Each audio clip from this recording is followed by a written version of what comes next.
Hi everyone, thank you so much for coming back to my YouTube channel. My name is Lydia, the Fun Finance Queen, your money mentor online. Today I would like to talk to us about stretching those pounds. We all know that there's a cost of living crisis going on and everyone's money needs to go further than it's been going before. We need to stretch those pounds to make sure that we can actually save some, okay? So our goal today is to talk about 10 ways to stretch those pounds in our daily living. So there's a saying that I'm sure we've all heard, take care of the pennies and the pounds will take care of themselves. Take care of the pennies and the pounds will take care of themselves. So we have to be able to do this, not just from the big perspective, looking at it from far away, but from looking at micro areas in our lives that we can actually adjust our spending. So the first thing that I tend to recommend in terms of spending, especially if you have children, is to have snacks and drinks in the car. Now, I have done this for many, many years, not so much recently because they're quite grown now, but when they were a little younger, and it's not just for kids, but when they were younger, I would always have juice boxes, I would have bags of crisps, I would have little snacks that they could use if they got hungry. So I didn't have to go to a store or go to a petrol station to pick up something that I hadn't planned to spend on. So it's always helpful to have little snacks or drinks or things that your people, even yourself, I like certain water, for example, like sparkling water or whatever you have those things in the car so you don't have to go buy them at 5 times the price at a local petrol station or, somewhere else that you don't normally shop. So get them, put them in the car. A little bit of pre-planning helps you save a bunch of money. So the second thing that I usually say is there is always a sale, so save towards a sale rather than being caught off guard. So rather than show up at a shop and say, oh my gosh, it's on sale, and then you run and spend money that you didn't plan on spending, save towards a sale. We know, you and I know, ladies especially, that there is a sale at least 5 times a year, without fail. Okay, let's count them in our heads. So we've got the January sale. It's usually followed by the spring sale. And then we have a summer sale. And often we might have a Halloween sale. And then of course you've got Black Friday in November. Last but not least, you've always got the Christmas sale. So I think I've counted 6 at least that we know are going to happen no matter what. So rather than let a sale take us by surprise, ladies and gentlemen, especially the ladies, please consider saving towards a sale, putting some money aside because you know you're going to want to spend it. Put some money aside towards that sale so you're prepared for it so it doesn't take your budget by surprise and bomb your budget. The third thing that I like to use personally is using points to buy things. In this cost of living crisis, making use of those points is so helpful. Every so often, I get an email from Sainsbury's or Tesco's, for example, and they'll say, oh, we know you always buy lactose milk, because I'm lactose intolerant. And they will send me a voucher or a little Sainsbury's points note telling me that I'll get 50 points if I buy this thing by this time. If you're not planning on buying it, don't go buy it. But if it's within your time frame and it's within your budget, go ahead and use those points or accumulate those points. And then you can use them to buy other things. So for example, after I've bought my milk and stuff, I might go to Sainsbury's another day and then they'll tell me, oh, you can use some of your points to actually pay for this thing. And I've used it many, many times where I end up getting like £5 off or £3 off or a couple of pounds off here and there where you're actually able to save on your grocery bill because you're collecting those points. Now, let's not get it twisted. Sainsbury's gives you 0.1p for every penny for every pound that you spend, I believe, but go check those statistics. So let's not get it twisted. We're not going to buy because we want the points.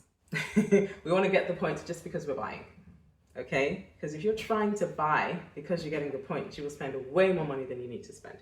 I hope that makes sense. All right, the other thing, ladies and gentlemen, that I think is priceless is actually planning your meals. Meal planning or bulk cooking is super helpful in terms of managing those pounds and making them stretch more. And the reason why I say this is because, for example, the other day in our household, we cooked big time, right? And we made several African sauces that we typically cook. And these were all now put into little bowls and stacked in the freezer. I will show you guys a picture of this. Stacked in the freezer. So we're probably not going to need to cook an African soup probably for the next 2 months or so. Okay? It's not what we always eat, but these are things that we can mix with other things. So for example, if our kids want chicken and nuggets today, great. But then tomorrow they're probably going to have cassava leaves or potato leaves. Those are things that we tend to cook. So that's like a spinach kind of soup, not to worry. But the bottom line is when you bulk cook, you know that you're not going to have to spend money on buying things from outside, for example, or ordering out or ordering takeout. All of those things are eliminated because you already have pre-cooked meals in your fridge or in your freezer that you and your family can eat. Okay, so bulk cooking and meal planning is very, very helpful in terms of saving or stretching those pounds. Number 5, maintain a steady temperature in your house. I always talk about this. I think it's super important for us to know. So, give you an example. Last week, I got a phone call from my company that supplies electricity and gas to me. And they said, guess what? You have lowered the amount of usage you lowered the amount of usage in your house. Good job. So what we want to do is actually reduce the bill. Because this is summer, you're not going to pay any more money, you don't need to pay extra money, let's reduce the bill for you, and then, we'll reassess it later. Well, we sat down and thought about that, and we thought, no, we're not going to reduce that bill because we have a set amount that we pay. So we know that usage goes up in the winter and it comes down in the summer. So what we decided to do was we actually left the bill as it was, and we said to them, let's run a credit. Let's make sure that we actually have more than we need on that account. Because if we don't spend it, they assess it and they'll tell you you have a credit of £100 or you have a credit of £50 because you're not using the utilities, but you're actually still paying for it. So when winter comes around, guess what? When the usage goes up, we have money to pull from without having to take extra money from our budget. Now, if that makes sense to you, let me know in the comments below. But it's like basically you're stacking up credits and saying, I'm not going to use it, but when I do need to use it, it's already there, right? So it's a really great way of saving money without having to put money aside to save money because it's still in your budget. And if you don't have a set bill, I really want to recommend it. Talk to your providers. Almost all of them do it. And they will assess your spending usually for the last 6 months to 12 months. And they will look at that and say, okay, you usually spend this much in usage for the last 12 months. And they will give you an average price of that and say, okay, pay this price for that. And then you will get that set price throughout the year. So it simplifies budgeting. If you're not doing that, call your provider and try to get that set up. Shop at discount stores. Shop at discount stores if this works for you. Now, I'm realistic and I know that if you're a small household, maybe 1 or 2 people, shopping at discount stores may not actually be something that works for you, okay? But if you're a large household family, so for us, for example, we're a 5-person family, sometimes 6. In those situations, it makes sense for us to shop at discount stores and in bulk because it helps us with the volume that we have in our household, okay? But consider those discount stores. They tend to have some decent deals. Just bear in mind that some things are very high in price, some things are very low in price at discount stores. Just buy things that work for you. We tend to buy things like cereal, rice, oil, those things that you have to use, that we use on a regular basis. Those are the things we tend to buy from the discount stores. All right, the one thing I really think helps us when it comes to stretching our pounds is not going to the store every day. I know this is hard, ladies.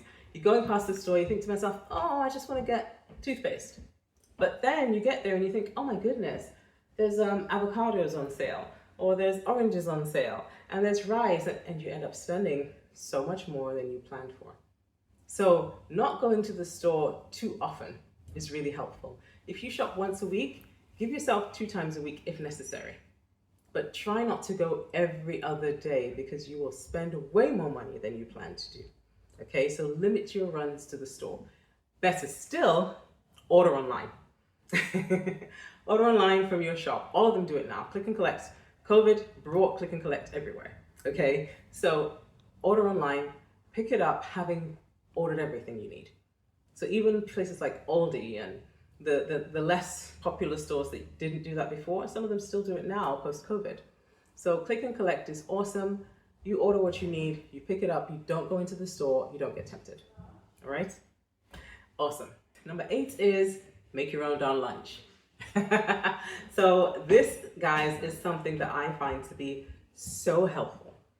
So think about it, okay? You go to the store, you think about the Tesco lunch package, you know, the 3 for 3 or something like that. So you spend £3.50 or something, and you get juice, you get a drink, you get a sandwich, and you get a snack, maybe crisps or something. Now, this I find to be, it seems like it's not expensive, okay? And it saves you a bunch of time because you're not having to make your lunch. But think about it. If you buy a pack of tuna, so the 4-can pack of tuna, and then you get some sweet corn, and you get mayonnaise, okay? That, with a loaf of bread, it's probably going to cost you £3, right? Maybe a little less, sorry. And then you get like a bag of crisps, and you get several boxes of juice, whatever you would take. You buy those ingredients, it'll probably cost you £10, and it will last you 2 weeks. Yet, you're spending £3.50 a day over 5 days. That's £17.50, I believe, a week. So now, instead of spending £34 every 2 weeks, you're spending £10 for 2 weeks. Ladies and gentlemen, I think that's a winner as far as stretching your money is concerned. So make your own lunch and count the cost. See how much you end up saving. Not even talking about coffee. If you buy coffee in the morning, right? So all of those things, guys, save money. Just do it yourself. Do it at home, okay? And if coffee is a big thing for you, please get one of these. This is a lifesaver for me. I don't know the last time I went to a shop and actually bought a cup of coffee for £4 or whatever they sell them for. Because I make my coffee at home and it tastes like coffee shop coffee. It's amazing. Ladies and gentlemen, if you can, get a coffee machine because it saves you so much money. How to stretch these pounds? Make a weekly deposit into your savings account. Now, this might sound hard, but I promise you, if you put £2.50 a day into your savings account, or don't do it daily, do it weekly. £2.50 over a week, think about it, gives you at least over £10. So £2.50 a day over 7 days is £17.50. Let's say you decide to put £15 a week into your bank account, okay? At the end of the month, you already have £60. So try to make weekly deposits and say, this is for me. This is my gift to me. This is my self-love.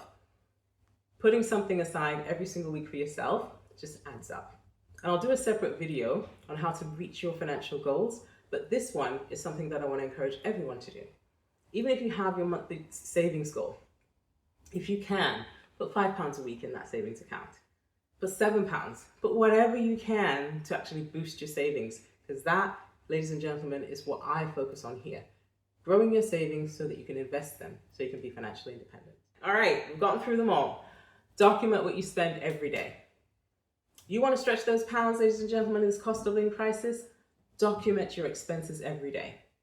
Have a little notebook, call it your financial journal, whatever you choose to call it, but document your expenses every day, because sometimes we forget.